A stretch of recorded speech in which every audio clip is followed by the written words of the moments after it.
एक जमाने में हसन अली ने कहा था कि किंग कर लेगा, किंग को बोलो ये मसला हल कर देगा, क्योंकि बाबर आजम को हम किंग बुलाते हैं, वो है किंग, सच में किंग है। टीम में हमें बुलाना होता है तो हम या तो किंग बोलते हैं या तो बॉब्जी द किंग बोलते हैं। अब हसन अली का ये इंटरव्यू बड़ा वायरल हुआ था और वो दौर था जब बाबर आजम पाकिस्तान टीम के कप्तान हुआ करते थे, पाकिस्तान के कप्तान हुआ करते थे और उनके पास पावर हुआ करती थी। और शायद यही वजह थी कि उस टाइम हसन अली पाकिस्तान के लगभग हर स्क्वाड का हिस्सा था। वो परफॉर्म करें या ना करें, हमेशा सवाल उठता था कि हसन अली की जगह टीम में कैसे बन जाती।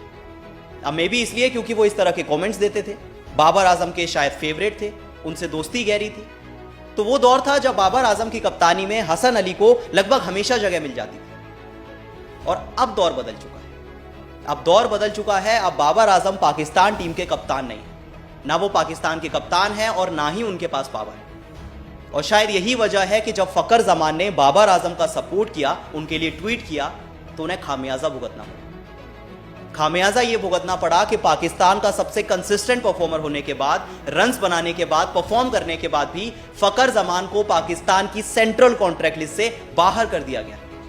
और सिर्फ सेंट्रल कॉन्ट्रैक्ट लिस्ट से नहीं, फकर जमान को पाकिस्तान के ओडीआई और टी20 दोनों स्क्वाड से बाहर कर दिया गया, सिर्फ एक ट्वीट के लिए, सिर्फ एक ट्वीट बाबर आजम के लिए। और फकर जमान को बड़ा खामियाजा भुगतना पड़ा। और अब सवाल सोशल मीडिया पे ये उठ रहा है कि क्या ये सही था या ये गलत था, क्योंकि जो फैंस हैं वो दो हिस्सों में बटे हुए हैं। कुछ लोग कह रहे हैं कि यार बहुत ज्यादा नहीं हो गया, मतलब ठीक है बाबर आजम से उनकी दोस्ती होगी, उनका वो पॉइंट ऑफ व्यू था, उन्होंने ट्वीट कर दिया, तो इतनी बड़ी सजा कि वो प्लेयर जो आपके लिए हमेशा परफॉर्म करता है, रन्स बनाता है, आपने उसे हर स्क्वाड से बाहर कर दिया। अच्छा, कुछ लोग पाकिस्तान के इस फैसले का सपोर्ट भी कर रहे हैं। लोगों ने कहा कि यार बाबर को बाहर कर दिया तो आप ट्वीट करने लगेंगे, आप ऑफिशियल प्लेयर हैं यार, थोड़ा रिस्पेक्ट होना चाहिए अपने बोर्ड के लिए। उनको बाहर किया गया क्योंकि वो परफॉर्म नहीं कर रहे थे और आप ट्वीट करते हैं, आप विराट से कंपैरिजन शुरू कर देते हैं, ये कितना सही था। अब आप खुलेआम अगर पाकिस्तान के फैसले को क्रिटिसाइज करेंगे, ट्वीट करते रहेंगे, तो ये तो होना ही था।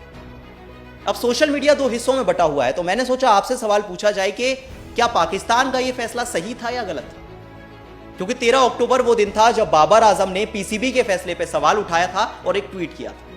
और 27 अक्टूबर आते आते फकर जमान को पाकिस्तान के दोनों स्क्वाड से बाहर कर दिया गया और सेंट्रल कॉन्ट्रैक्ट लिस्ट से ड्रॉप कर दिया। फकर जमान ने उस टाइम ट्वीट किया था जब बाबर आजम को पाकिस्तान की टेस्ट टीम से बाहर किया गया था। उन्होंने ट्वीट करके लिखा था कि सोचने वाली बात है कि अगर आप बाबर को ड्रॉप करने के बारे में सोच रहे हैं तो कितनी हैरानी की बात है। वो बाबर आजम जो पाकिस्तान के सबसे बड़े प्लेयर, सबसे एक्सपीरियंस प्लेयर, क्या इंडिया ने कभी ऐसा किया था? क्या इंडिया ने विराट कोहली को ड्रॉप किया था? सोचिए वो फेज जब विराट कोहली भी परफॉर्म नहीं कर रहे थे, 2020 से लेकर 2023 तक, जब उनका एवरेज 19 का था, 28 का था, 26 का था, इंडिया ने तो नहीं बाहर किया विराट कोहली को। पाकिस्तान क्यों कर रही है बाबर आजम? और सोचिए ये कितना नेगेटिव मैसेज जाता है बाकी की टीम के प्लेयर्स में कि आपकी टीम का जो सबसे बड़ा प्लेयर है, सबसे एक्सपीरियंस प्लेयर है, आप उसे बाहर करेंगे तो बाकी के प्लेयर्स पे क्या असर पड़ेगा। अब जब से फकर जमान ने ये ट्वीट किया, ये तो सबको पता था कि कुछ ना कुछ तो कॉन्सिक्वेंसेज होंगे, क्योंकि पीसीबी से उन्हें नोटिस मिल गया था, उसी टाइम नोटिस मिल गया था। और नतीजा ये हुआ कि अब वो चाहे इमाद वसीम हो, चाहे इमाम उलक हो, चाहे फकर जमान हो, इफ्तिकार अहमद हो, हसन अली हो, मतलब इन शॉर्ट जितने भी प्लेयर जो बाबर के आसपास रहते थे, बाबर के फेवरेट प्लेयर्स हुआ करते थे, उन सबको पाकिस्तान के सेंट्रल कॉन्ट्रैक्ट लिस्ट से बाहर कर दिया। अब ये हैरानी की बात इसलिए है क्योंकि फकर जमान पाकिस्तान के कंसिस्टेंट परफॉर्मर हैं। पिछले 2 साल में अगर उनका ओडीआई का परफॉर्मेंस देखें तो 19 इनिंग्स में उन्होंने 864 रन बनाए, 180 का हाईएस्ट स्कोर, 50 के एवरेज से खेले हैं, 93 का स्ट्राइक रेट है, 4 सेंचुरीज लगा चुके हैं, 2 50s लगाई हैं, 26 छक्के लगाए थे और 90 चौके लगाए थे। इतने कमाल के स्टैट्स होने के बाद भी आपने ऑस्ट्रेलिया सीरीज, जो शायद एक बड़ी सीरीज होगी, इंपॉर्टेंट सीरीज होगी, आपने ड्रॉप कर दिया। अगर उनका करियर देख लें तो अब तक उन्होंने 3 टेस्ट खेले हैं, 82 वनडेज खेले हैं और 92 टी20 मैचेस खेले, जिसमें उन्होंने 192 रन बनाए, 3492 रन बनाए और टी20 में 1848 रन बनाए। लेकिन फिर भी क्योंकि सिर्फ उन्होंने एक ट्वीट कर दिया, आपने उन्हें सेंट्रल कॉन्ट्रैक्ट लिस्ट और दोनों स्क्वाड से बाहर कर दिया, जो अब सवाल उठा रहा है और सोशल मीडिया पे डिबेट शुरू हो चुकी है कि यह फैसला कितना सही था।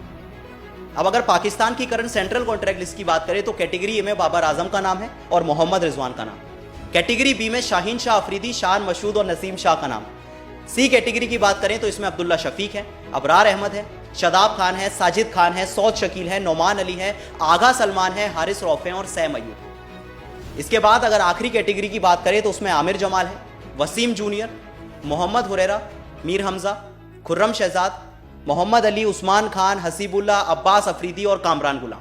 ये पाकिस्तान की करंट सेंट्रल कॉन्ट्रैक्ट लिस्ट है, जिसमें लगभग वो सारे प्लेयर्स नहीं है जो बाबर आजम के करीबी प्लेयर्स माने जाते हैं, फिर चाहे वो इमाम उलक हो, इफ्तिकार अहमद हो या फिर फकर जमान। अब आप बताइए, आप इस फैसले को कैसे देखते हैं? क्या बाबर आजम के सपोर्ट में ट्वीट करना फकर को भारी पड़ गया? और पीसीबी का ये फैसला आपको सही लगता है या फिर गलत? आपको क्या लगता है मुझे कमेंट सेक्शन में जरूर बताएं, और वीडियो पसंद आई तो वीडियो को लाइक और शेयर जरूर करें।